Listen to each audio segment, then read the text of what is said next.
When people think of Chinese sci-fi, do they think of Alan Turing's Depression? A cute flying talking bat?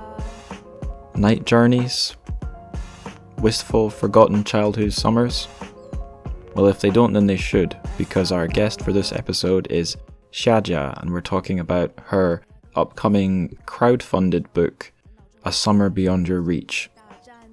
It's our second time having an author on the show, and although I'm really excited to get you guys listening to the interview, the call I did with her, let's first do the plugs incredibly swiftly. I have a Twitter you can follow, @AngusLikesWars. I tweet about mostly this show. The show has an Instagram that you can follow. It is @Trchfic, TRCHFIC. You can support the show financially on Patreon, and you'll get access to bonus content, including a show I did just recently with Dylan Levi King, kind of a follow-up. It's the first time I've ever had a repeat guest, and we went a little bit off the script. We didn't just talk about literature. We had a little bit more of an unstructured, casual chat. So that's on the Patreon there for you. For a one-off donation, you can go to Buy Me a Coffee. Help me get coffee. Help fuel me. Links for both of those will be in the show notes. Without further ado, let's listen to the Trchfic news. And then, after the news, we can listen to Xia Jia and what she's got to say. So our first news item is a very exciting little online publication, if you can call it that. It's the Paper Republic roll call of books translated from Chinese in 2019. So I've talked up Paper Republic a lot, and I can see just from the little picture that they've posted on like the banner of this page. What have we got? Waist Tide by Chen Xiufan, The Supernova Era by Cixin Liu, or Liu Cixin, The Redemption of Time by Bao Shu, Broken Stars from Ken Liu. So a lot of sci-fi there. And what else can I see? I can see Mike Fu's new book, that'll be in our second news item. I can see Broken Wings by Jia Pinghua from Elaine Charles Asia. I can see Life by Lu Yao from Amazon Crossing, and I can see the first Jin Yong Legend of the Condor Heroes book from McLehose Press. There's some stats as well on this blog that are quite interesting. So the number of books that Paper Republic were able to count translated from Chinese in 2019 was 28, which is a significant decrease. 2018 had 40. Another stat, only 4 of the 28, so 1 in 7 of these books were from women writers. So obviously there's a whole breadth and wealth of Chinese literature that could be translated, but 6/7 of the books that are getting published from Chinese into English are by male authors. There's the stats for that. There is some more encouraging news, I suppose, regarding literary prizes. The Society of Authors TA First Translation Prize has a short list of 6 novels, and 2 of them are actually translated from Chinese. Our second news item, so really exciting news, a book from Taiwanese poet/travel writer, I think she is. San Mao, a collection of her stuff, has been translated by Mike Fu and published in English by Bloomsbury. Stories of the Sahara. I'm seeing here you can get the ebook for £14.26. You can order a physical copy for about £1 more. What have we got here in the blurb? San Mao, author, adventurer, pioneer, born in China in 1493. She moved from Chongqing to Taiwan, Spain to Germany, the Canary Islands to Central America, and for several years in the 70s to the Sahara. Stories of the Sahara invites us into San Mao's extraordinary life in the desert, her experiences of love and loss, freedom and peril, all told with a voice as spirited as it is timeless. But yeah, that's the end of our news segment for today. Let's proceed with the episode and listen to Xia Jia. So I'm on the show with one of the rising stars of Chinese science fiction, who writes under the pen name Xia Jia, and under the name Wang Yao, she's also an associate professor at the Xi'an Jiaotong University. So Xia, I think it goes without saying, it's absolutely awesome to have you on the show. How's your day going so far? Quite good, thank you. I'm very honored to be invited here to talk with you and all of this invisible audience. Yeah. Yes, and this year I'm as a visiting scholar at UCR, so I'm living in California. So the winter here is not bad. That's cool. Yeah, we're having a rainy winter here in Scotland right now. It's probably the opposite of California. It's not very fun.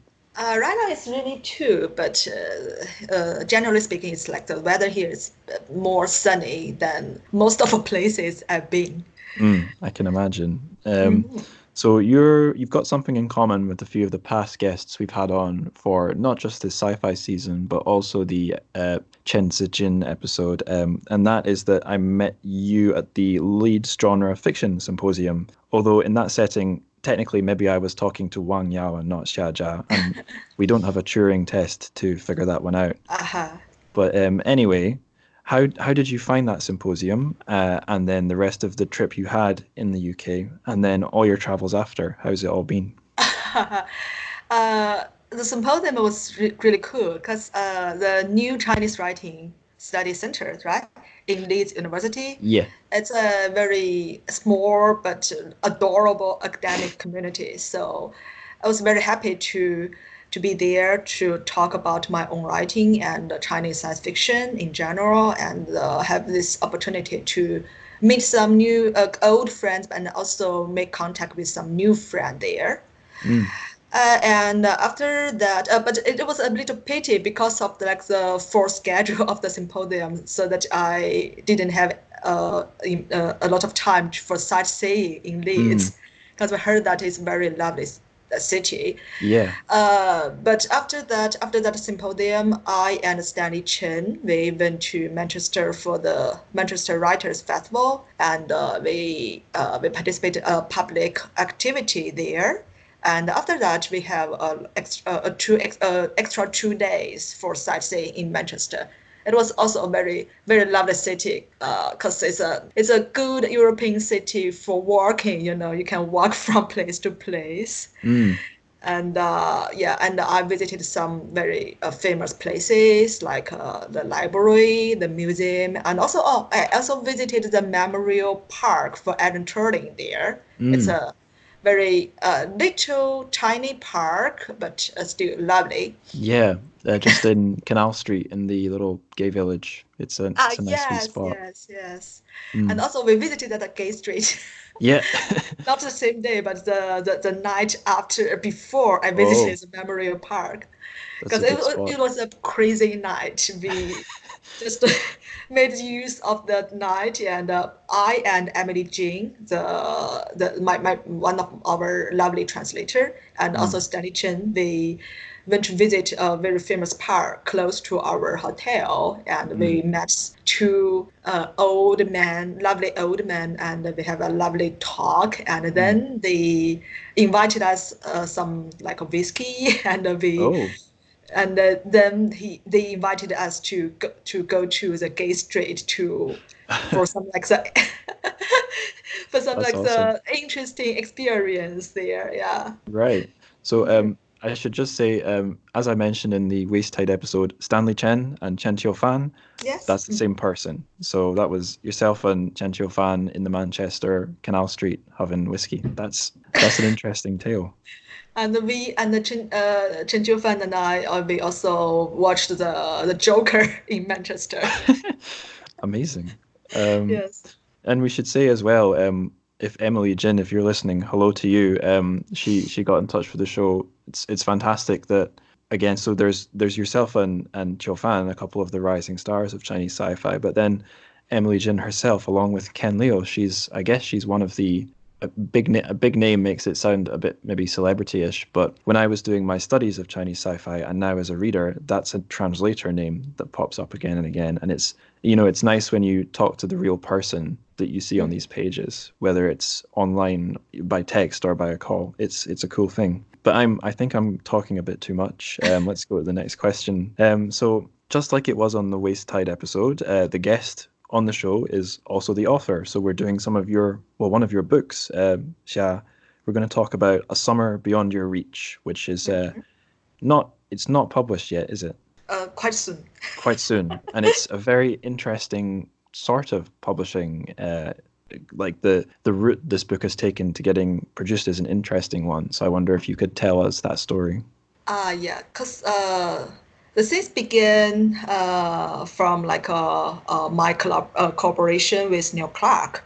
Mm, He's a very kind and yeah, a professional editor in the U.S. and he has his own magazine, Clark's World. And that's also like it's a venue I published my first English story there, and then we began our like long time cooperation. And I think that it was last year he began to establish his own publisher house, which is hmm a small one, and he more interested in like the like science fiction in other languages mm, except like English market. So he wanted to try something new for the market.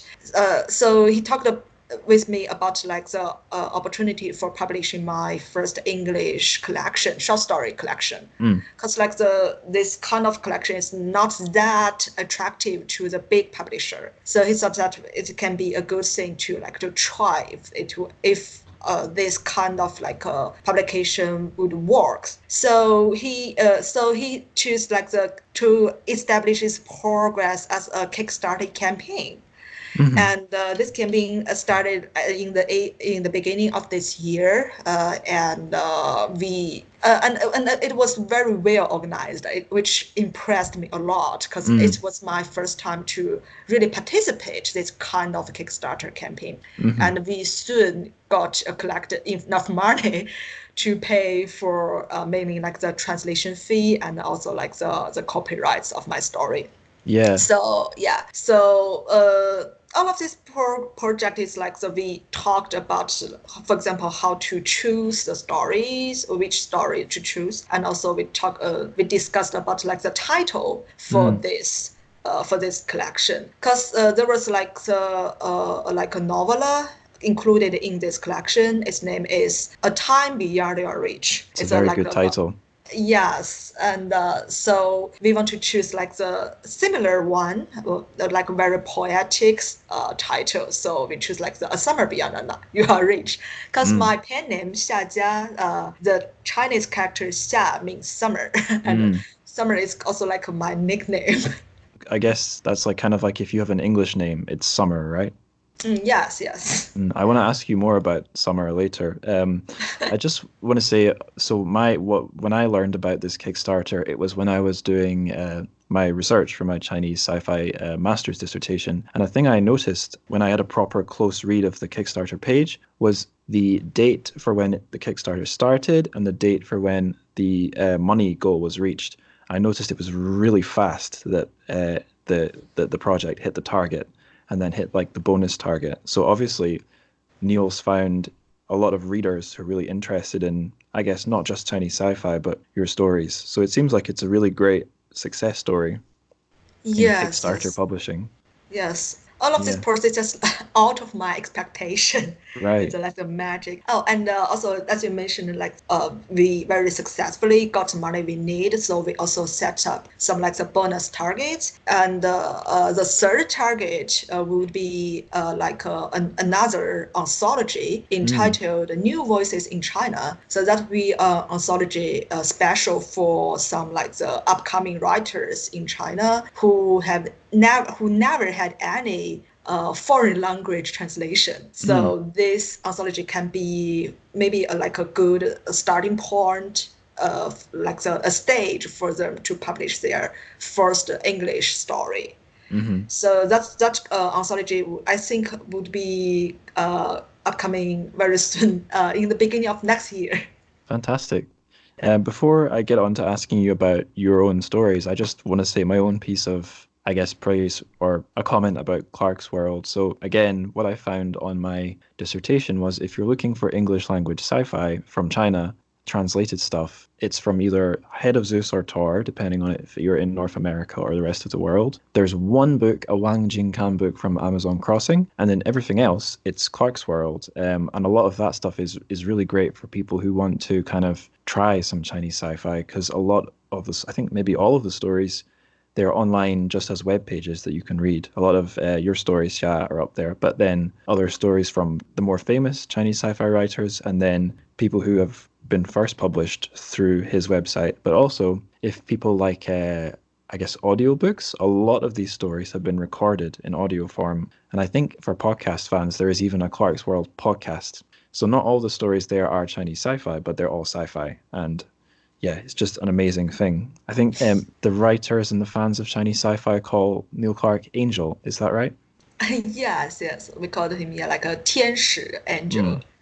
And Which then, means he's always so kind to do all of these things. and I think we mentioned in the Waste Tide episode, there's a holy, kind of like a holy trinity. There's Neil Clark, the angel, Ken Liu, the Buddha, and maybe... Yeah, Buddha, yeah. Buddha Ken Liu. Yeah, and Liu Cixin, the Godfather. Oh my God. That's good, very good, yeah. Yeah.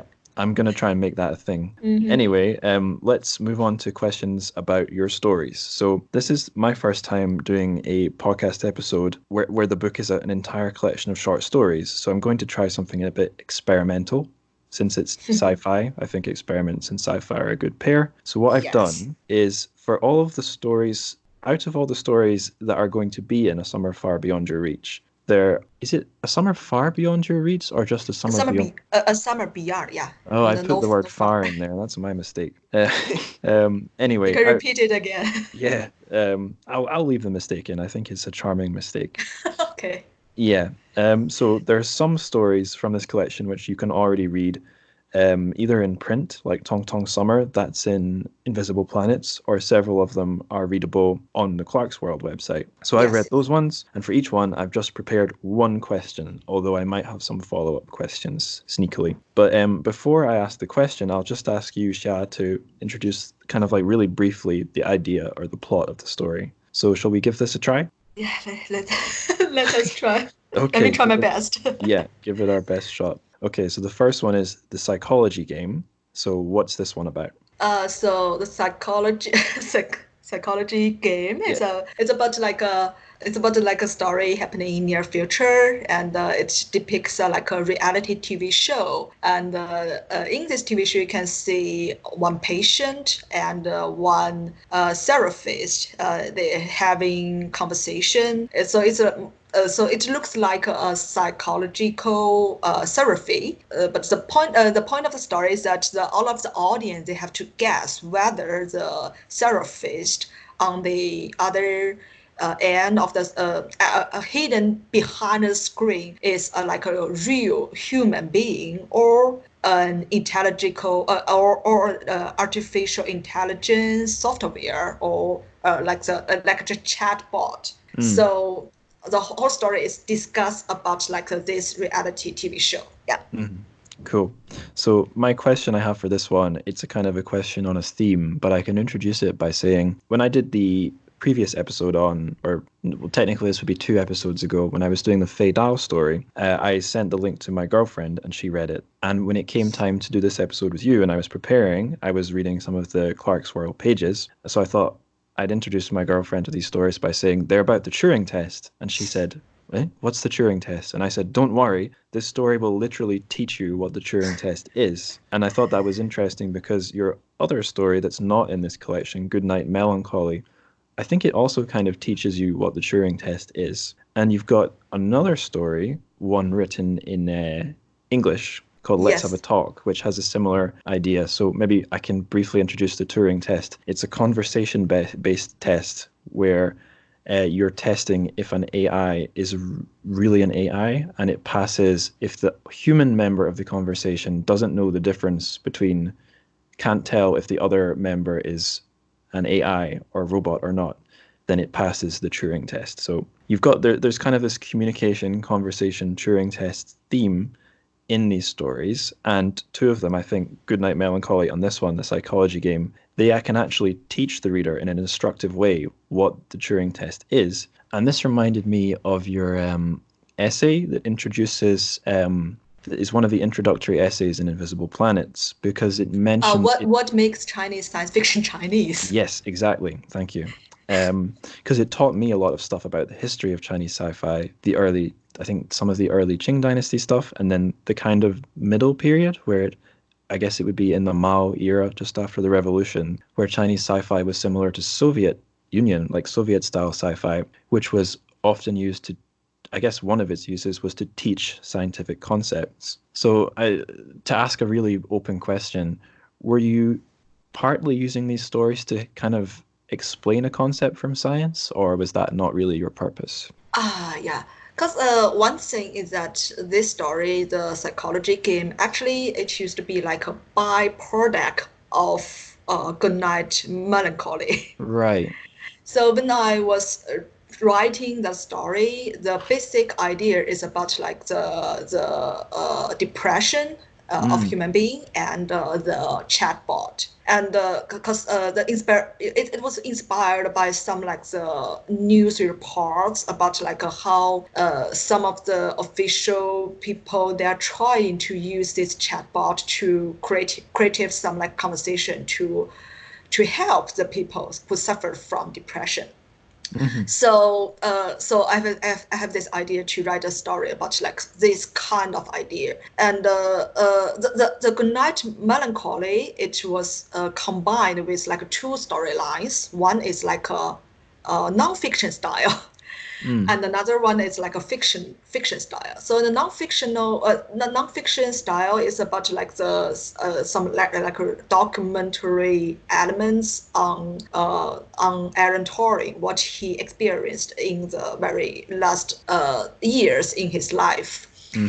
So during I was writing that, I was also developed some like the ideas about what would happen after that, what would happen in near future. So I have this idea of like this this TV show. But after I finished the Goodnight Melancholy, I felt that maybe the better idea, maybe I would better just like extract this part of TV show and make it like an independent story. But of course, these two stories, they have like the common shared opinion of the story.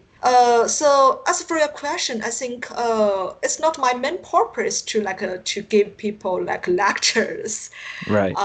What is like some like the scientific idea. But one thing I think more like interesting is that that is like the way I'm using this like non-fiction style writing. But actually they are like they are creative non-fictional writing.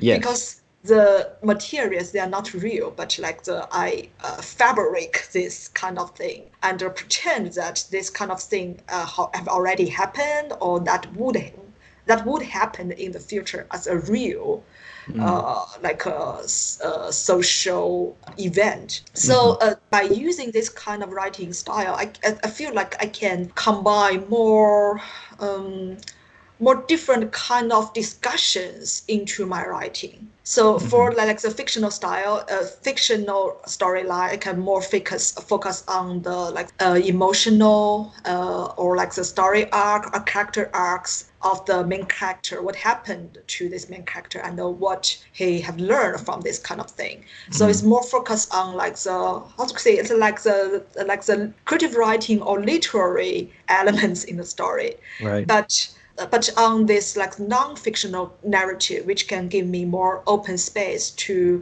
discuss and of course also to introduce some new ideas to the audience. So I think it's a good way to balance the story. Totally. Yes. Yeah, I think it's some really good fusion of like scientific concepts, and especially like I think in some of your stories, especially when you go for the emotional stuff, it's really good. Like I know I told you kind of awkwardly at the Leeds author event that I think I don't know exactly how many of these details I gave you, but basically as I'm getting older and becoming an adult, movies make me cry more and more. Books very rarely still. I think it's harder for books to affect me, but from the sci-fi I've read, not just Chinese sci-fi, all sci-fi. When I met you, I told you only two things made me cry. Something I can't spoil near the end of Death's End, the last three-body book, and Tong Tong Summer from Invisible Planets. But I just started reading Broken Stars and Goodnight Melancholy. Oh my God, it got me. It made me cry. So I think that's a testament to how good a handle you've got on those emotional aspects and putting them in sci-fi stories, which is quite special. Yeah, it's also kind of Turing test. You're right. There is a hidden To Turing test test. like your ability of empathy as a human being. Right. Yeah. Well, I proved I'm not an android, so that's helpful to know. And also there's one thing I want to concentrate that as you just mentioned, the Okay. Mao or Soviet Mm. era writing style. There's like some debate on this writing style, but one disadvantage of this style is that because its main purpose is to give lectures to the readers, Mm. so that it's kind of like a limit the development of the storyline because it Right. has to like give some like main character who is like the old professor or a scientist Mm. and who is like who is like the introducing this kind of like magic scientific inventions to some like younger Mm. character, like a little boy or like a student. So which just built up some like the convention for this writing style and then Mm. became like a cliche. Right. So after that era, in like the new era or like the post 1990s science fiction, as Chinese science fiction, most of the writers they are just try to explore how to break up this kind of convention and to develop more diverse characters and story plots. Mm. So for me, I think my exploration is also an approach to try to deal with this dilemma of writing, because Right. I don't think like giving lectures to the audience is readers is a bad thing. It just depends on how Yeah. you give this or like the what's a if you can like give a really good excellent lecture which is really attractive to your readers, it still can be a very intriguing element part in your story. Mm. Yeah. Yeah. Chen Fan in our episode, he actually reminded me of the English word for this. I forgot it. I think you can use it as a noun and a verb. Info dump. Do you know that one? I don't remember. Oh, Fudong? so it's info like information and dump put together, Oh yeah, like yes, your yes, info yes, dump. yes, yes. And Even yeah, though, yeah. it's the magic of sci-fi is it's actually acceptable or even good to have some info dumps. It's just like you said, how you do it. Yes, maybe We not could, to insert this info dump in like conversations of the main yeah. characters, but for example, like using some non-fictional writing, like the news reports or like a Mm, part of the papers, which can be a very good and also professional, more professional mm. way to like the give the information. Yeah. Yes, we could talk about this a long time, but I think we Oh, should move on yes, to Tong Tong yes. Summer. Mhm. So, can you introduce Tong Tong Summer to the listeners? So this story happens in summer in a normal Chinese family in near future, and the main characters are the grandfather and the granddaughter. So because of the grandfather, he's like the broke his leg and could not move around. So the parents of the granddaughter, the Tong Tong is the name of the granddaughter. So the parents of Chong Chong, the employed or like they employed like a nursing care robot to take care of the grandfather at home. And then there's like a series of events happened after the robot came to their family. I don't want to spoil, but I want to say that mostly if you heard of this kind of beginning of the story, maybe you will think about like some like the Black Mirror style ending, which Mm. can be like a very dark ending. You can imagine, but I promise that my story will give you like a very unexpected twist, Mm. and which is different from the Black Mirror style. Yeah. Yeah. The last episode I uploaded, but which will be two before this one, I had a guest who's also from my hometown, Dundee, and he's just a huge fan of Chinese sci-fi. And he said one thing he likes in it is there are there's an op in a lot of the stories, there's an optimistic view of technology. So even in some of the darker stories, maybe like Liu Cixin's stories, the depiction of technology isn't as skeptical as it might be in Black Mirror, where people have criticized Black Mirror, basically saying the story for every episode is phones equals bad, or the internet equals bad. But anyway, my question is totally different. It's not really even about the story. It's about the summer, the theme of summer, because like you mentioned, summer is in your pen name. It's the kind of English name that you have, and it's appears in a few of the titles and the contents of your stories. So I guess I'll preface this by talking about the season I used to identify with. So I was born in winter, and I used to think winter was the best, and I thought I was very cool for liking the cold, dark season. But then, like as an adult, I found I just like summer a lot more. You get more time of day, there's more sunlight. More sunlight does make me feel more happy, but I still feel kind of attached to winter. So I guess my question for you is, can you tell the listeners about your connection with summer, and do you have like a second place season that you like almost as much? First thing is that I was born in summer. I was born in June, and then, like I said, the midsummer. And when I was growing up, I have many like beautiful memories about the summer, and also like because my birthday was very quite close to the International Children's Day. Oh, right. Both of these days are in summer, like the beginning of summer. So my like a sweet memory is like when I was a kid, my parents like brought me to have some good stuff to eat. Basically like the like a Kentucky Fried Chicken or McDonald's. Nice. Because there used to be very fashion in China, like in 1990s. They must have And been very new.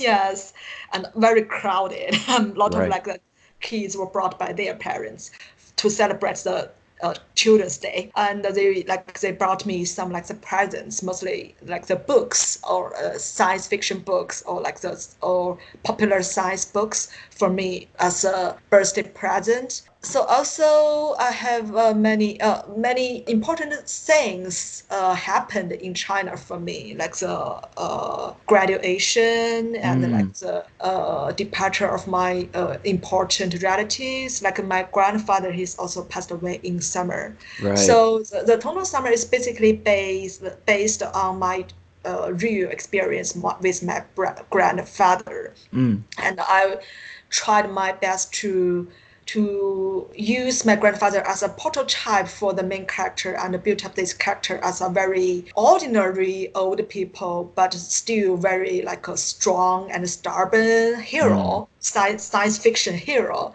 in this story. Yeah. So I think there's like in the ending of the story, there's some many like a description about summer. Like the summer is a best season. You can do this, you can do that. You can just swim and or play with your friends in summer. Also, you can have a lot of like dreams in summer. It's funny that you mention graduation, because a lot of my happy memories of summer are also about like ending school, because the school term ends in early summer, starts again in late summer. So although we might think like which season symbolizes the end, winter, because it's the end of the year, it's getting darker. Actually, I think a lot of these big changes, journeys away from home to home, starting school, blah blah blah, it all happens in summer. It's Yes. literally a thought I just in had the about summer 30 vacation. seconds ago. Yeah, a lot can happen in a holiday.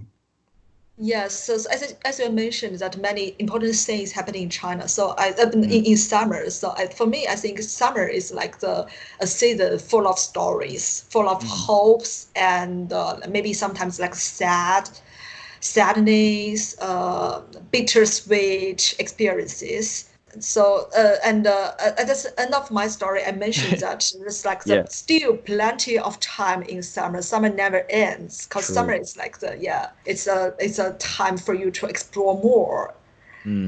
I can teach you a Scottish phrase, because we're quite far north, so our summer days are very long. So there's a phrase, roaming in the gloaming. So roaming, like wandering, walking. Gloaming is a special Scottish word. It means kind of the period in the summer where the sun is very low in the sky, but it just stays there a long time and you have the long evening light.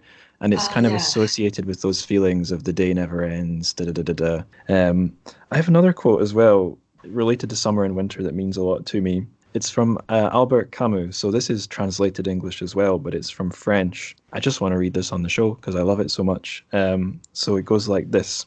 Again, this is not my words. This is the French philosopher Camus. In the midst of winter, I felt. I don't know if you can hear my dog there. I can hear that. Yeah, I like it when Never he gets mind. in the show. It's okay, I'll start again. In the midst of winter, I found there was within me an invincible summer, and that makes me happy, for it says that no matter how hard the world pushes against me, within me there's something stronger, something better, pushing right back. And I think it fits quite well with your stories, because there is a lot of sadness and darkness kind of lurking in the back of your stories. And I don't know it. So that's a quote I've loved for a long time, but I think it speaks well to a lot of your stories.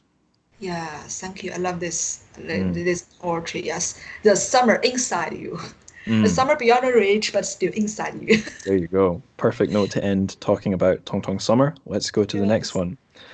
Night Journey of the Dragon Horse. So this is one which is available in Visible Planets. Is this one also on Clark's World? Do you know? Yes, I think this story is firstly published in Invisible Planet and Mm. then republished in Clark's World. Right. And can Yeah. you tell us what it's about?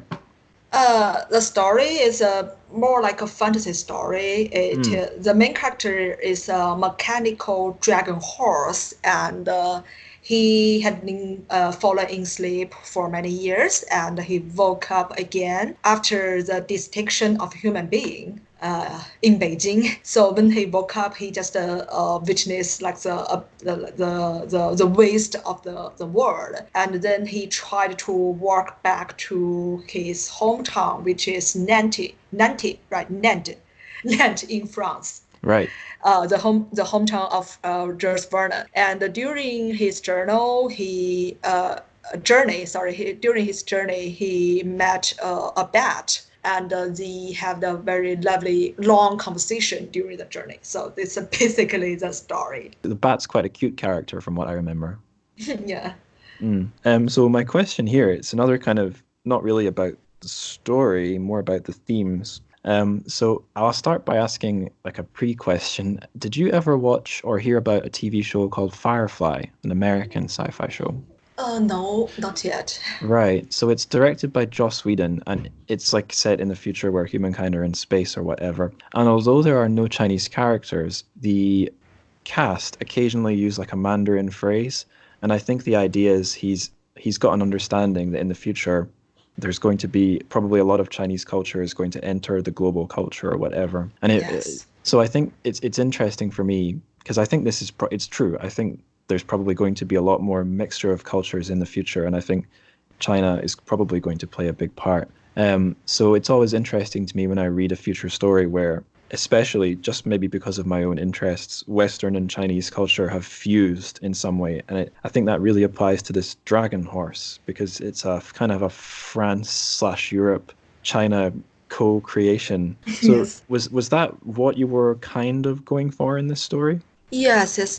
This story is inspired by a true piece of like how to say it's like the instruction or like the machine, because Mm, it will be like a true dragon horse as is depicted in my story, and it was created by a French company. I think its name is like the La Machine, which is based in Nantes. mm, And this dragon horse was created to celebrate the 50th. I think that it was like the 50th anniversary of diplomatic relationship between China and France.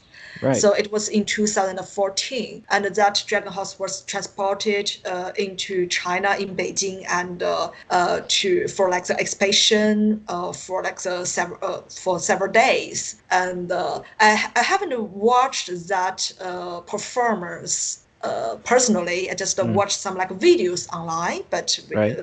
which impressed me a lot, like the concept and also the experience of this dragon house, because it's the perfectly combined like the fantasy and technological elements, like the Chinese and Western cultural elements all together to build up this dreamlike creature. Mm, So and also this story is like it's a birthday gift for Ken Liu. Ah, Because in 2014, he visited China, traveled to China to participate in like the Nebula Award, Chinese Nebula Award ceremony. right. And it was like maybe the second time I met him. And after he departed, and it was soon his birthday. It was like in the very beginning of November. So it came to me this idea that maybe I can create something create like a story Mm, for him, like a birthday present. And it came to me this concept of like the dragon horse because I think that the dragon horse is very good symbol as like the bridge between different cultures or mm, different worlds. Because it's like the half blood of many things. right. It's a super combination of many things. Mm, So and then I wrote his story and give the story to him, and he was very very happy, and he decided to use this story in his at that time it was his upcoming Invisible Planet anthology. So yeah, that's why this story is firstly published in that anthology right. because it's special for him and special for that anthology. So also in the story, you can see not just the dragon horse, but also like the bat, because the bat is also like the half blood of night and the daytime, Ah, of like a bird and like the beast, right? And mm, also other strange creatures they met during their journey, and other stories they talked with each other. Is that also like the half science fiction and half fantasy stories? So mm. for me, it's a very happy experience to write, to think, to imagine this kind of story. It's like the crazy experiment, just to try to combine everything I feel interesting all together. Mm. And make it like a convincible, plausible for the readers. Now, I know that in traditional Chinese culture, the bat is a symbol for something. Is it a symbol for happiness? Yes, yes, because like the in Chinese it's called 蝙蝠, Fu, and the right. 福 is yeah, 福 is for like the happiness. Mm. Yeah, and then the bat in Western culture, it's maybe more associated with Halloween and creepiness. But I think there is a general understanding that really it's just a little mouse with wings. So making it cute also makes sense. Yes. And the dragons and the horses. So I have an anecdote, a story from when I lived in China. I traveled quite a lot, and I noticed quite often outside railway stations there would be statues of horses, kind of Chinese style statues. And I hadn't really, it's something I didn't expect because before I traveled, I knew very little about the country and the culture. But it was an interesting thing to see this horse that I guess I did generally associate more with Europe. So I learned that the horse, it seemed to, I think, does it symbolize travel in China? Is that right? Or am I completely wrong? Yeah, maybe something. Yeah, like the speed, Mm, like travel, and also like cause also like the dragon horse 龙马 in Chinese is a saying like a 龙马精神, literally like a dragon horse spirit, which is right. like a very good how to say the good symbol of like a good spirit. Mm, right. So there's the horse, which has a kind of a importance in both places, and dragons too, of course. The dragon in the West is often evil or at least powerful, and then in the East it's I guess it's mostly a positive symbol. But you've taken two animals that are both meaningful in both places. So I guess it gives a bit of a double power to their combination. I don't really have any question there, just something I. Yeah, and also I just remember that in the ending of the story, I cited a poetry Mm, from a very famous Chinese poet, mm, 孩子, and that poetry is like the one of his most famous poetries. 以梦为马, like the takes a takes a take the dream as horse, or like you can ride. 以梦为马. Yeah. You can ride something like that. You can ride on the dream as a horse. Mm. So it's talking about like the dream relationship between dream and a horse. Hmm. I just remembered. So we tried to do a word of the day on the show, and I forgot to ask for one in my show notes. So maybe we could do, for a word, we could do summer, and for a phrase, we could do, was it 龙马精神? 龙马精神, yes. 龙马精神, and that's a dragon horse spirit. And Yes. summer is 夏, is that correct? Yes. So our words of the day, long ma jin shun and xia. So horse spirit, dragon, horse spirit, and summer. Okay, I've ticked that box. Speaking of tick, the next story is TikTok. Ah, yes. I didn't plan that, but that worked out really well. So can you teach us, so not teach us, sorry, can you tell us what's TikTok about? This story is a bit more like a how to say a thriller story. Mm. So to avoid more like spoiling, I can just tell you simply it's something about like dream making and filmmaking and some crime. There's also like some crime elements inside, but I Mhm. cannot give you more. Right. And I'll try not to spoil it at all either. My question here, this is something I mentioned earlier about positive and negative depictions of technology in Chinese, well, not just in Chinese sci-fi, in sci-fi. And I felt that out of your stories that I read, so obviously in Tong Tong Summer we get a really not I'm not trying to spoil anything, but we get a positive vision, future vision of Yeah, how brighter. technology yeah, of how technology can be used. But in TikTok, this is a little bit like a Black Mirror episode. Do you think that's fair to say? Yes, yes, actually, yes. And So, it's intentionally oh, right. to, Okay. yes. Because this story is initially like, how to say it, Us. a piece of work for competition.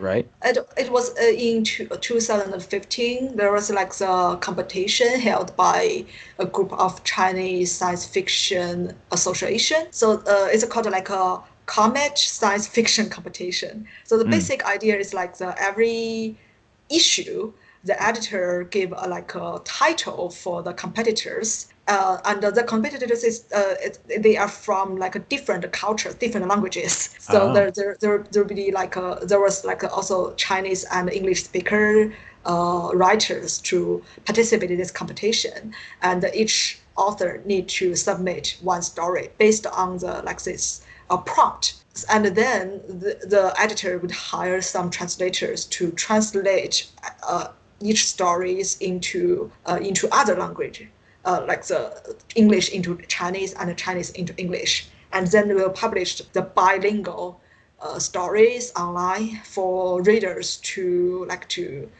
give credits of the stories. Right. So the prompt of that issue was timetable. So which Mm. means I need to write a story about like something about time. So Mhm. it came to me this sense of like a time lapsing, like TikTok, time is lapsing, which give you a very tensive feeling. And also because it's a competition, so I think it would be a better idea to more follow the convention of this kind of style, this kind of story, Mm. to give the dark faces of the future technology, and to make some like the suspective twist in the story. So Yes. that's my basic idea of that story. There's certainly a lot of twists in this one. Yes.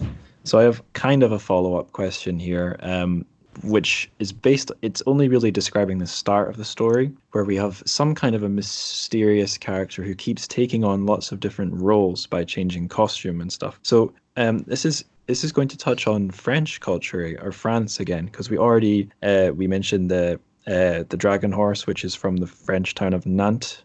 We mentioned the philosopher Albert Camus, and strangely enough, reading this story, or at least the start, reminded me of a French movie called Holy Motors. Yes, Have you that's what, seen that film? of course. Right. And you find it. It's where my inspiration came from. The Aha. beginning of the story, yes. If anyone likes Holy Motors, do read the story TikTok. If you enjoy TikTok, especially the opening section, check out Holy Motors. I think that's all we should say. It's a very Yes, strange yes, film, but yes. Sorry. yeah, when I first watched Holy Motors, I thought, oh my God, this is such an annoying film. I don't like it. But I think if I rewatched it and looked at it from this perspective of how people play different roles depending on what the situation requires them to be, it's quite deep. So yeah, and there's in TikTok, that is one aspect of TikTok as well. So that's what I was going to say. What were you going to say?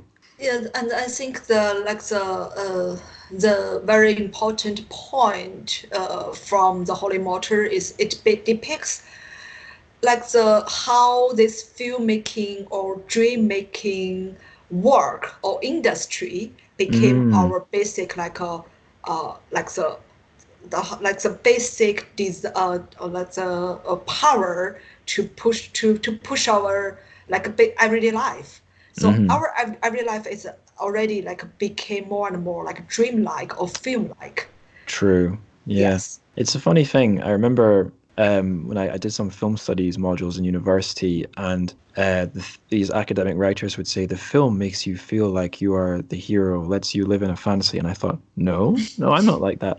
But it's total nonsense, because especially when I was a kid, I have a really strong memory of this happened in a lot of films, but especially when I saw Toy Story in the cinema. I remember getting up out of my seat and walking away and really thinking that I was Woody, the cowboy from Toy Story.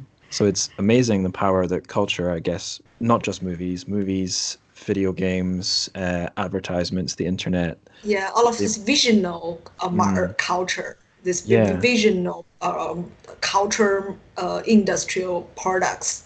I think it's definitely a big difference with books. Like I said, I love books, but it's really hard for them to make me cry, and it's very rarely when I'm reading a story that I strongly feel like I'm a character. Maybe more in novels, because in a novel you can get to know someone, but in a quick short story, it's really hard for me to get attached or think I am one of the characters. Yes, and also we as the same, they are the same generation. We grow up in this kind of visual, visionary culture stuffs. So I also remember that when I was a very, very little kid, every night before I fell asleep, I always have had a kind of a period of time which is a special for myself to imagine that I'm in certain kind of story. So it used to be a very private, personal, imaginary world for me. And during that process, I also I tried to invite the characters from all of different stories into my story and play with me. Yeah. So in this TikTok story, it's kind of like to depict this kind of version, I do not want to spoil, but it's kind of but it's the dark side of that. Yes. Totally.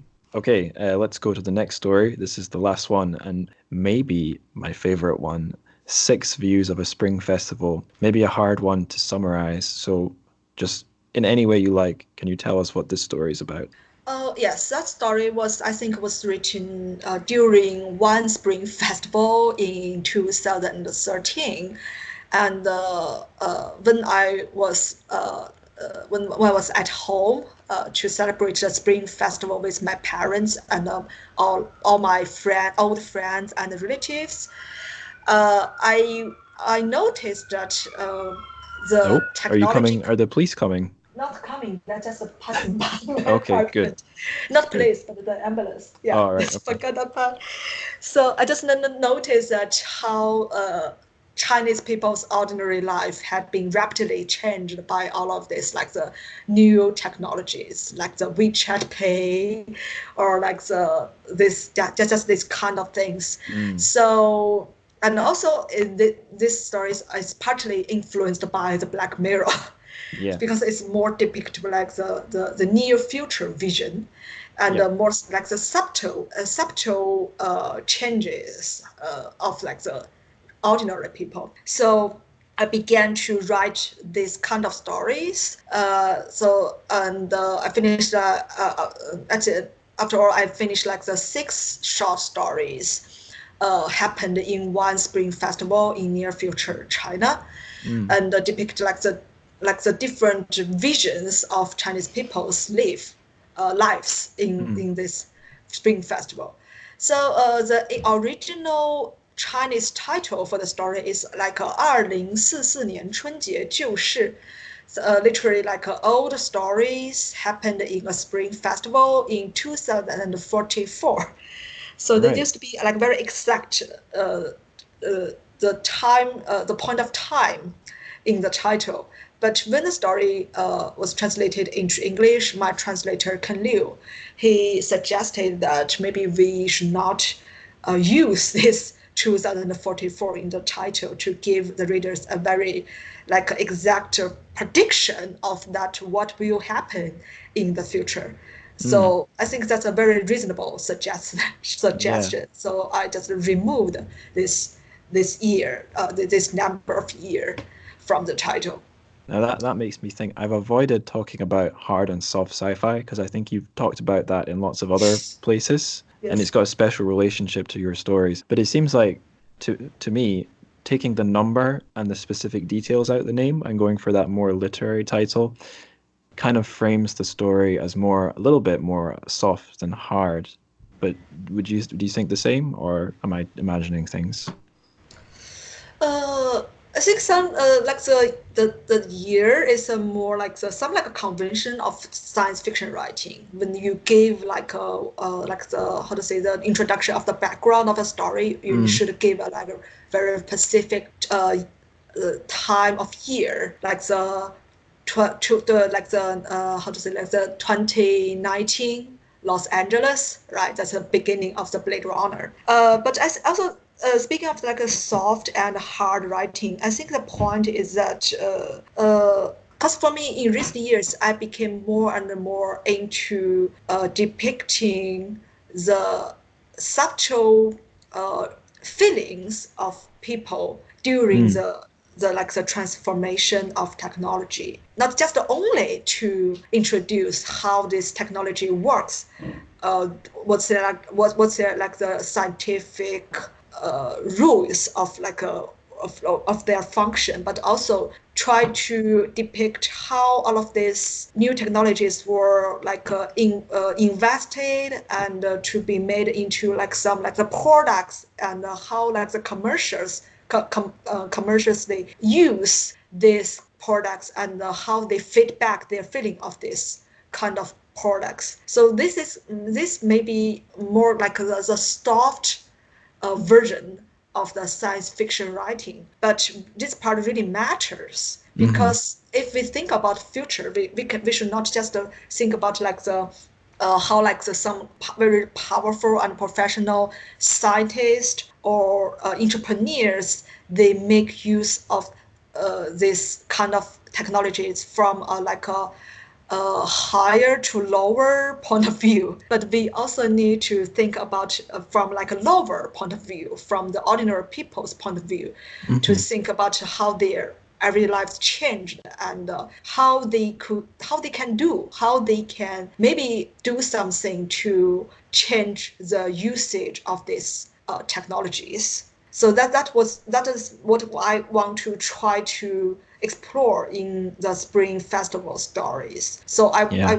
tried my best to write to create these characters as real nobody, Mm. real normal people. Even their names, they're like the little Xiao Wang, Xiao Zhou, like the Yeah. little Zhou, and just their the last name. Yeah. So in Chinese culture, it's they're just really just a nobody, not very important people, Yeah. but Like they're Mr. just Jones, Mr. Smith.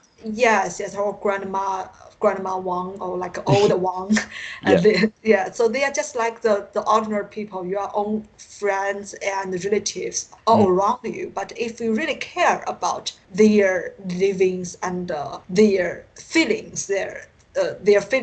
their sufferings and happiness during the process, you should just try to emphasize with these characters. Yeah. So obviously this is everywhere in the world, people are real people, they live real lives. But I think the way here in the UK, and I'm sure a lot of the Western world, the way that we hear about China is the big stories, news. So like in the news, politics and economics. But something I told my friends over and over and over and over is, okay, China, it's different culture, different political system, but it's not as different as you think. Grannies are still grannies, granddads are still granddads. There are shops, there are streets, people live normal lives, not as different from yours as you think. And I guess a lot of Chinese literature that gets translated and put in English, it is a little bit political.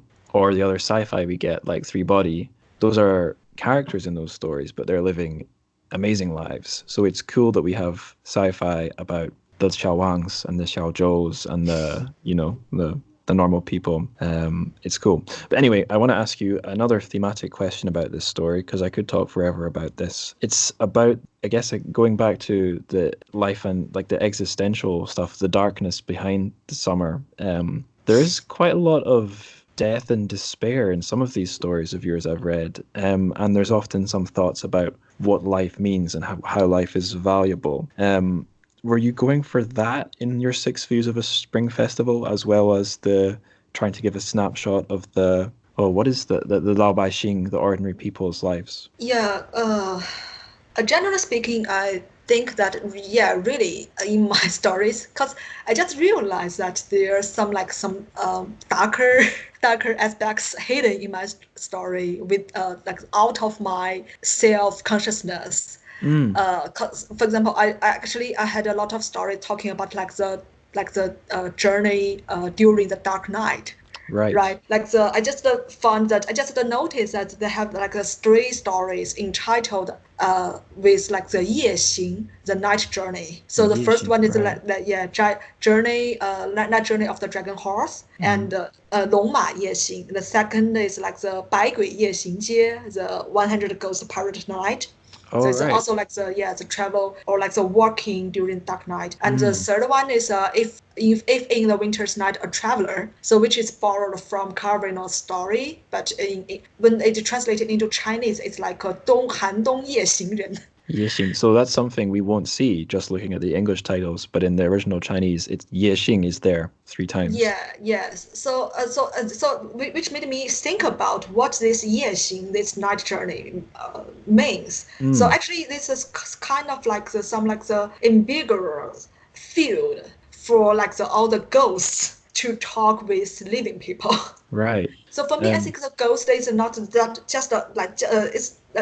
Of course, they are horrified, but also they are something with some like the potential inside, because ghost is some like which can be which can be like a symbolize the world out of beyond our reach, beyond our perception. So this kind of field arena can provide like more like potential for us to think differently, to understand like the alternatives, which is outside our common sense world.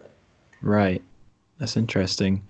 So I have another little add-on question to this. I'm cheating slightly. This is kind of a second question. But so in the time I spent in China, I noted, or I guess I learned the importance or the emphasis on longevity, living a long life. And I feel Yes. like in Europe or Western culture or whatever, of course we want all our friends and relatives to live a long time. But I think we talk about it less. I think maybe because of the Christian heritage in the culture, there's less acceptance that life is limited. There's less focus on making your life long and meaningful. Yes. And am I right in thinking that in 6 Views of a Spring Festival, there are longevity noodles, these long noodles that symbolize a long life? Are they in there?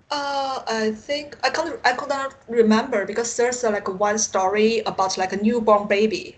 So so the longevity noodles can also like provide to celebrate the burning of a newborn kid. Right. And also there's another story about like old people, old grandma, and the celebrity for her like birthday of 90s. And there can also be a good place for like the longevity noodles. Yeah, but so in Chinese culture, I think not just like to hope for or to wish the old people to live a longer life matters, but also how to fare there with passing away people, right? So in these 6 stories, they are like the stories about young kids and the middle-aged people, and like the people fall in love, people want to build up like a marriage relationship, and also people who are really in their old age and prepare to leave this living world, and they begin to think about what they can left, what they can like to transform to their younger generations. So this is very kind of like Chinese culture. Thank you for that answer. That is all of the questions I've got about these stories that are going to be in a summer beyond your reach. I want to ask you just a couple questions about translation, and then a couple questions about academic stuff, a couple final questions, and then I'll say farewell. So, first question about translation. I learned, so before, as preparation for this show, I looked to see if there was any other podcasts with you on them, and I found a couple, and I learned from them that you've done some English to Chinese, E to C translation, as well as having your own stories translated by other people into English. And that some of that is related to your, I guess, you being a fan of Ray Bradbury. So can you Yes. tell the listeners and myself a wee bit about that? Yes, I think it was just started in 2012 when Ray Bradbury suddenly passed away Mm, in the summer. I thought it's just as the same in the summer, in there you June, go. I think. Passing away and in the summer. It's Yeah, a theme. yes. And that was just before my preparation to go to US to participate in the World Con. Mm, So I originally I have this plan to go to Chicago for the WorldCon, and after that maybe I would have an opportunity to visit Bradbury in person. So that was like the part of my plan. But I was like the shocked by this sudden news that he passed away. mm, So to like recover from that suffering, I began to try to translate his stories, mostly the stories from the Illustrated Man, into Chinese. And I kept on working for about like the 1 week, and finished like maybe 7 or 8 short stories. mm. So it was a very like the very accidental opportunity for me to involve in this translation work, because before that I never thought about like the me I can like do this translation because I was not majored in English, Mm. and I don't think my English is good enough. But still, I think that it's like the call of like some spiritual power that you should try to do this at this point of time. Mm.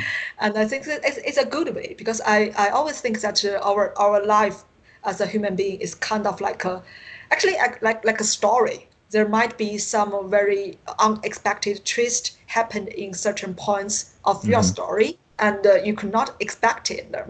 But when you experienced this kind of twist, you will realize in the future or in a Mm. later time that what's the meaning of that twist. So Yeah, it's like the revelation of your own story of life. So absolutely. things like that.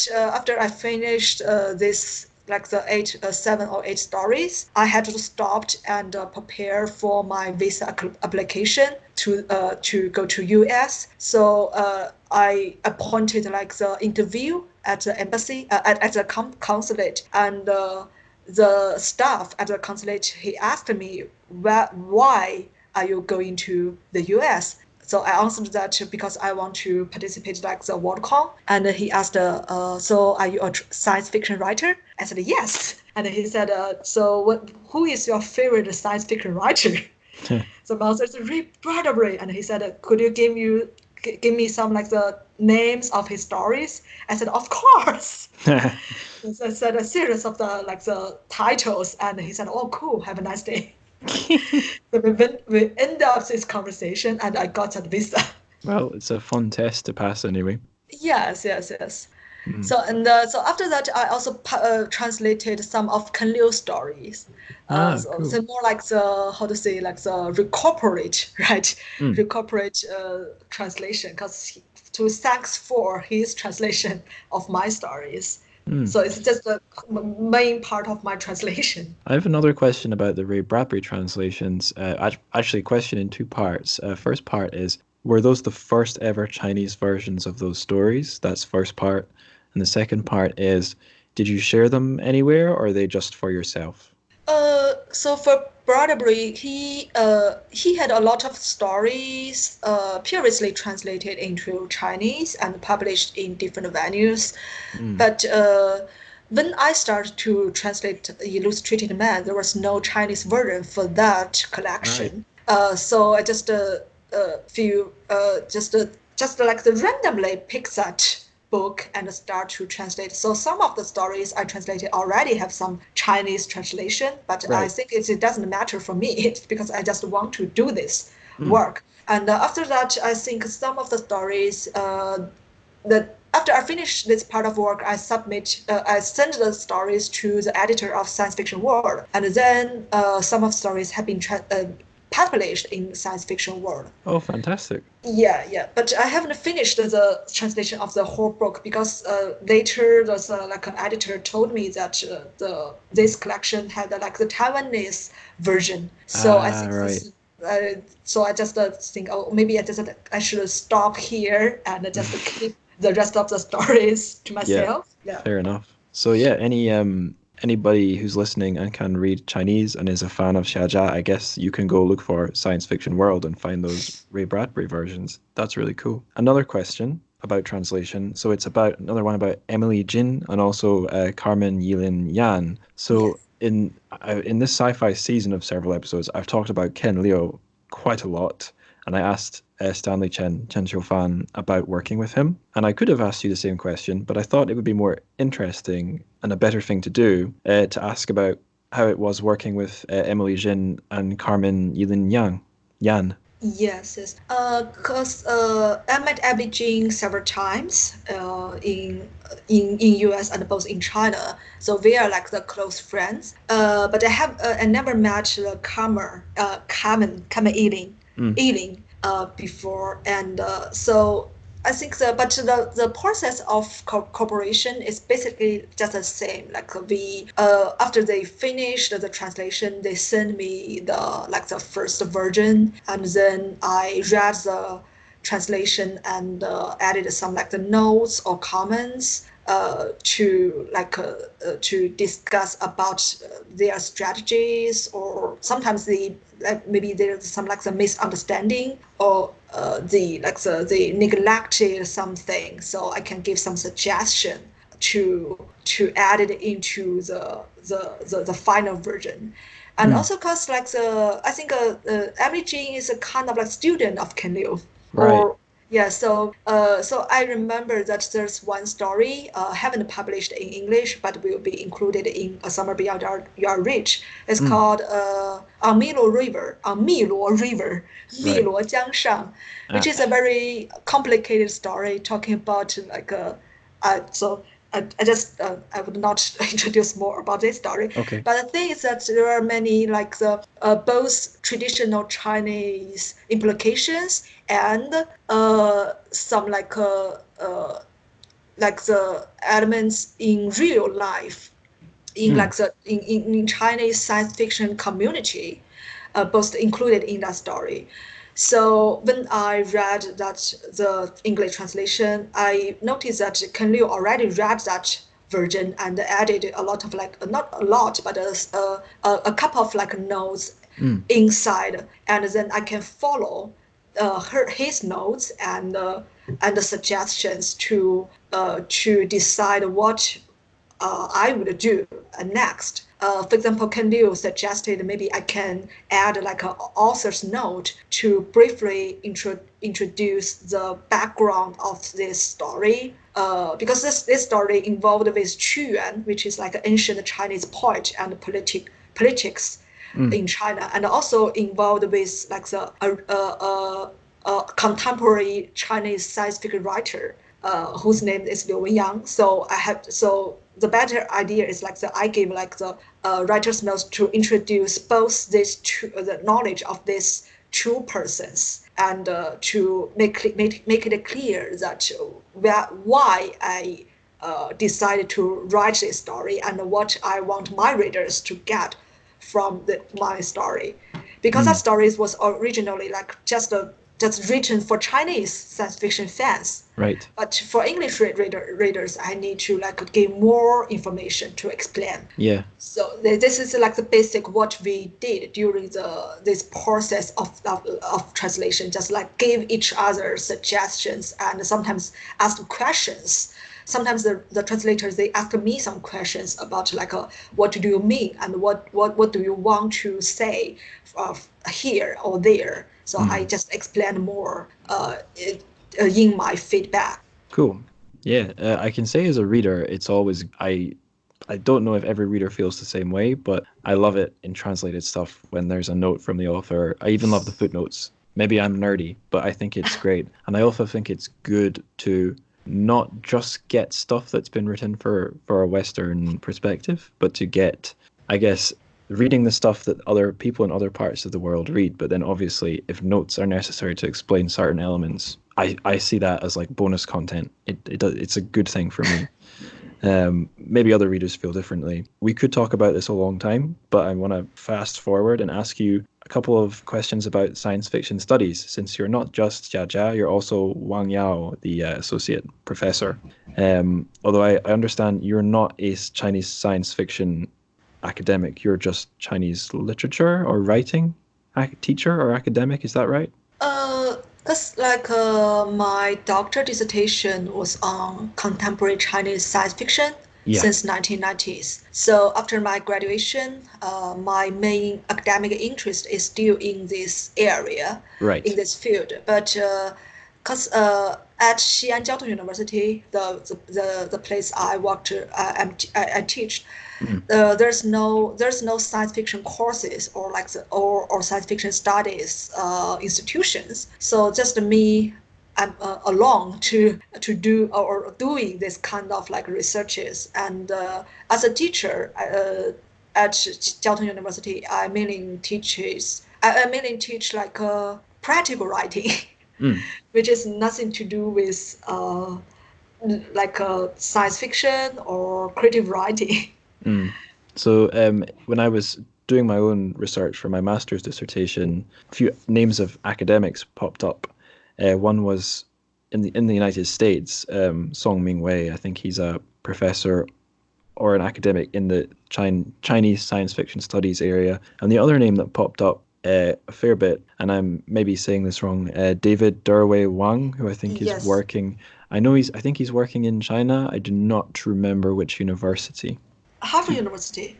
Oh, I Harvard. think so. Okay, so he's in Yeah, the States too. he's Oh, like the pardon me. dean of like Asian studies of Harvard Ah, University. okay, so he's not in Yes. China at all. Hmm. That would lead me to the next wee thing. So I think there's been some news recently. Sichuan University launched a sci-fi academy, like a sci-fi studies department. Have you heard Yes, anything about I think this? so. Yes, yes. Hmm. Do you know if there are any like key universities in China which are centers for science fiction studies, or not at all? So thing is like I can give you a very brief introduction of the Awesome. short history of Chinese science fiction studies in Yes, China. please. So things like all of these things I think we can is started from Professor Wu Yan. He used Right. to be worked at Beijing Normal University, Beijing Okay. 师范大学, Right. and so he started. But when it was worked there, he's like the professor at I think education studies 教育学. Hmm. But because he is like the big science fiction fan and a very important figure in like the science fiction community. So since 1991, he started to give some like lectures to like all the students in that university on science fiction.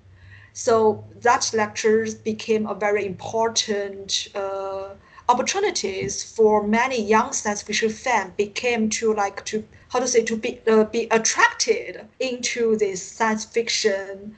It's not a real science fiction study, but like the close reading of science Mm. fiction, not Hmm. just like the normal science fiction Not fan. just reading for fun.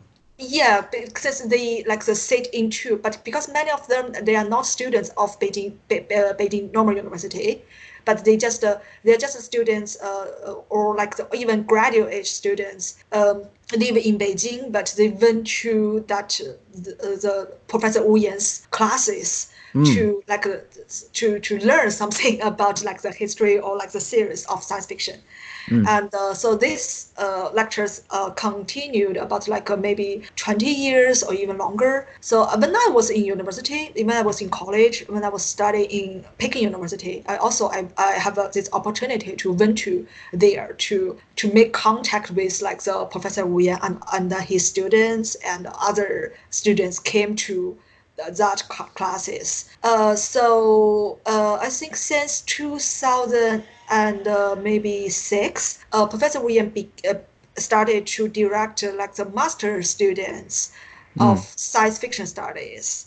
Right. And then since like 2000 maybe I can't remember, maybe 14. Right. There was like the first like the PhD program for science fiction studies supervised by him. So I think he's like the leader of science fiction studies in China, especially in like a Chinese publication, because he has some papers translated into English, but he's mainly like published his papers in Chinese. Right. And so in recent years, since this year, there were like there were three of his PhD students graduated, and they got their like a teaching job at different places. So it's like the how to say it's like the Professor William he planted the seeds many years ago, and this year is like the big harvest year. So as I mentioned, like Sichuan University's science fiction academy. I think it would be mainly like directed by one of Professor Wu Yan's student, PhD student. His name is Jiang Zhenyu. So Jiang Zhenyu has a title like Yibo, the first PhD student of science fiction. And we also have like Erbo and Sanbo, the second and third PhD students. And right now, Professor Wu Yan he changed his job, and right now he's like teaching at Southern Technology University, 南方科技大学. And he has his own study centers for like science fiction and humanities imagination, 科幻与人类想象力 study center. Right. So this is a very important like the like a foundation or like the basement to cultivate younger researchers or scholars in science fiction studies in China. And also, as you mentioned, that in recent years, because of the explosion of Chinese science fiction, there are like more and more scholars, international scholars, mainly works in like the English, in the English world. They began to feel interested in the contemporary Chinese science fiction. As David Wang, because he's a very important figure to.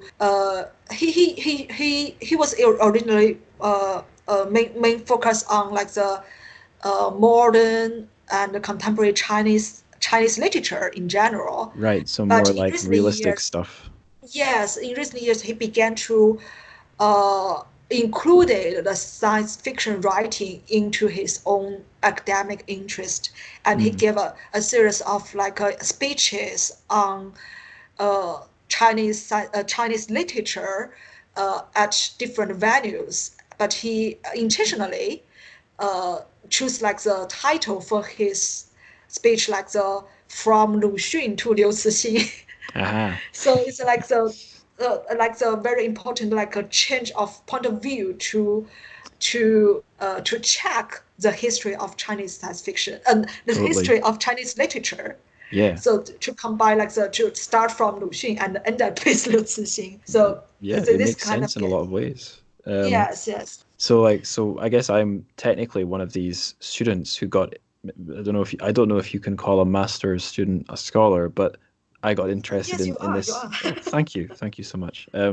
I got interested in this from an academic angle, doing my publishing master's, so more looking at the business of publishing these books. And from that angle, Chinese sci-fi in translation is really interesting because it's a lot like what you described about David Wang. The top selling translated Chinese books have, I guess, kind of switched from Mo Yan style, like literary style, maybe a little bit socio-political, often banned in China is not just from like a political angle, but from the business angle. Banned in China would be the thing you'd slap on the book to help it sell faster. And that seems to be changing or has shifted largely to Liu Cixin, and as attached to that, the rest of Chinese sci-fi. And an interesting fact, if you go on Instagram and you put in hashtag Chinese literature. I'm pretty sure it's based, so you get your recent posts where it's just based on when it was posted, but the default display is like most popular, ranked by most likes or whatever, most shares. And number one is Three Body Santee, and I think out of like the top 10, a lot of them are the Three Body Problem, or maybe something that Ken Leo is attached to. And those are now side by side with like Moyan, Yuhua, who else kind of would be in there, Zhang Ran, stuff like that, more literary stuff. So it's just really interesting to see where the future is going to go. Like, will other translated Chinese genres come in? Is it just Chinese sci-fi? We don't know, but it seems like, based on what you're saying, the way the studies angle is blossoming, hopefully the Chinese sci-fi keeps succeeding in China and worldwide, because, I don't know, at least on a personal level, I love reading it, so I'd love for it to keep exploding. Thank you. Yeah, you're welcome. Let's go and see. Yeah, you never know. Yeah. So very last questions. Here's the second last one, although this is a two-part question. Part one, what are you reading right now? And part two, are there any books, they could be sci-fi, they could be Chinese, they could be not Chinese, they could be not sci-fi, any books at all that you would like to recommend to our listeners?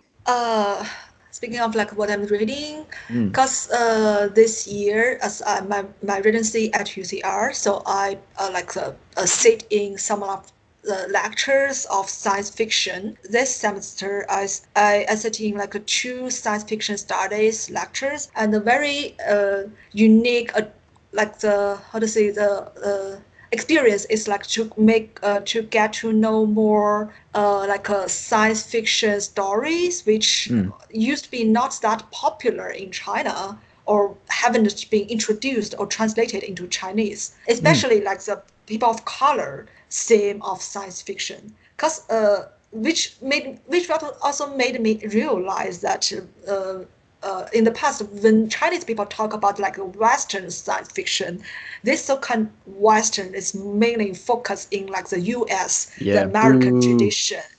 Yes. So here in the U.S., because like the UCR, it also has this very strong tradition of science fiction studies, especially in this like the international or like the people of color science fiction studies. So for me, it's a very good opportunity to make access to this like invisible words for me. Right. So I read a series of like this stories, and also I watched some like movies on this topic. So I think there's like for example, there used to be like the Get Out and the Us, which both of them are like the more very already a bit like a famous, right? And also there are like some not that famous works like the See You Yesterday, which is like the black people's time travel story, and also another one is called a Sleep Dealer, which is like the Mexico main characters. They are like a Mexican migrants experience, I do not want to spoil, but near future metropolis. So I think to not read, these are not the books, but to watch this movie is a very interesting and experience, and which can also expand my own horizons of this science fiction world. So I want to recommend these 2 movies to the listeners. Cool. Well, I have to ask you now, as a very proud Scottish person, have you read any of the sci-fi books by Ian Banks? Ian Banks. He did the Culture series. Maybe I can only recognize his name from Chinese translation. Oh my gosh. It's very awkward. Okay, I don't know, but I will look that up later and find his Zhongguo Mingse, his Chinese name. But he's it's definitely like Western style sci-fi, but he's Scottish and he's from, I guess, Fife, a county, like a province very near where I live. So I always recommend him. Last question. Is there any of your own work or places where you share things online that you'd like to promote apart from just Summer Beyond Your Reach? Right now I have a Facebook account, Mm-hmm. but and also my username for Facebook is also Xia Jia. Right. So if you feel interested, if the audience feel interested, you can try to search for my name. But I'm not using this kind of social media a lot. Mm. So maybe there's just like randomly updated. And as for my work, this August I just finished a new short story. Oh, just I forgot to introduce my other like a series of stories. Okay. It's called Chinese Encyclopedia.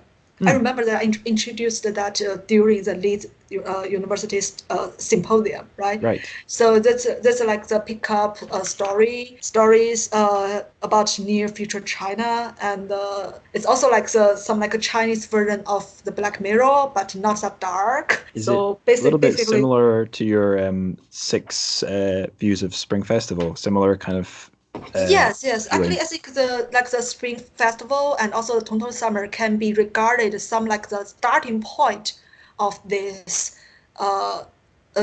Chinese encyclopedia series. But the latter one is would be consisted by like 12 stories, and with like the one main character who she's like the female academic who experienced a series of events in different cities of China in 1 year. So one story for 1 month.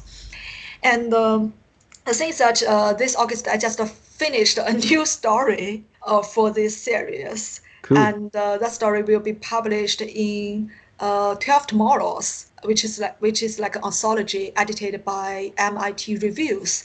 Ooh. And will be published next year. So my story will be like the one of these 12 tomorrows. That's very cool. Depicted by writers from different countries. And the title for this story is The Monk of Lingyin Temple. So Is that Lingyin Temple near Xihu in Hangzhou, right? Yes, that's Hangzhou Temple. So I've been there. So that's a very beautiful place, right? Mm. So the Chinese title is 灵隐四僧. So the story will be something to do with like the technology and also the Buddhism, the Zen temple and the Zen monk. So I think that it's something to look forward to. One of my strongest memories from Lingyin Temple, it's not sci-fi, but an example of the old culture meeting the modern world. It was the first time I saw a basketball court in a Buddhist temple. Oh, really? Yeah. Yeah, and I was showing, my dad was visiting China. I showed him, and I was like, "Look, Dad, the Buddhist monks play basketball." And I think he said, "Yeah, why not?" Yeah, why not? And right now the monks, they are living a very quite modern lives. But also, I think it's interesting to imagine how they organize their lives, their everyday lives. And how they like balanced this like tension between technology and how to say like the Buddhism style of life to looking for the inner peace. Cool. Now I know that I said I wouldn't mention hard and soft sci-fi, but I think I have to get this in because I mentioned it in previous episodes. So would you say that your Chinese encyclopedia is going to be a good example of porridge sci-fi? Yes, because as I mentioned, I think I mentioned in the Leeds symposium, right? I already tried to expand the definition of porridge sci-fi. Yeah. Because it's originally more like something softer than soft science fiction, which means more involved like the fantasy elements from, for example, Chinese traditional culture. But recently I tried to involve the more like alternative elements rather than traditional hardcore science fiction into my science fiction writing. So for example, this like the non-fictional creative non-fictional writing can be also like the part of this like porridge element. Or like the ordinary Chinese people's life can also be like this part of this this exploration. So answer would be like yes. I try to use the Chinese encyclopedia to try to explore more, to try to involve more diverse elements into my own science fiction writing. And maybe I can use like the Chinese encyclopedia to replace the part sci-fi, which can be like a new tag for my writing. It's cool. Because the Chinese encyclopedia is from, I think it's from, I just can't remember, original from like a Borges short story, talking about like a very strange Chinese encyclopedia, because it's like a totally chaos of how to divide things into different categories, right? And then folk in his like the words and things, 词语物, right? Words and things. Right. And in the beginning of his book, cited that conception of Chinese encyclopedia to discuss about how our knowledge have been organized during the history, and how could we actually imagine like the other way of like this kind of organization. So for me, I think my own writing of this Chinese encyclopedia should be a process of exploration to try to involve more diverse things. Awesome. It's funny that I think this writer, Borges, he's come up a few times in the show before, and so has Latin American literature. And I think we could probably talk about it for a very long time, but I probably do have to say goodbye about now. But it's been such a great chat. Thank you for being on the show. I'm sure this is a great episode for the listeners. So yeah, thank you so much for being on the show. Thank you very much, and thanks for all the audience. Indeed. Thank you for listening. Well, another huge thank you to Xia Jia for coming on and making such an amazing show. That was fantastic. I think this will be either the final or the second to last episode of the sci-fi season that we've been doing.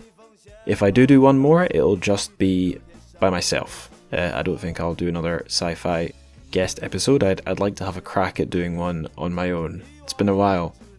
I probably won't be doing another one until we hit 2020, but again, never say never. I might quickly record something on a wee sci-fi short story. We'll just have to wait and see. Of course, the plugs, we have to do these before I can stop speaking into the microphone. So, to support the show financially and get access to bonus content, there's the Patreon account, and for a one-off contribution, there's Buy Me a Coffee. Links for those are in the show notes. If you want to follow the show online, there's my Twitter account, Angus Likes Words, and the Instagram, Trchfic, TRCHFIC. But of course, the best way to promote the show has nothing to do with the internet or money. It's about telling your friends about the show. If you know someone who might be interested in listening, or someone who likes books, anyone really, tell them. Tell your dog, tell the chatbot that is also your therapist, tell the plucky little bat that flies around whenever you go off on an existential night journey. And with that in mind, I'm about to go off on my own. Good night, and 再见.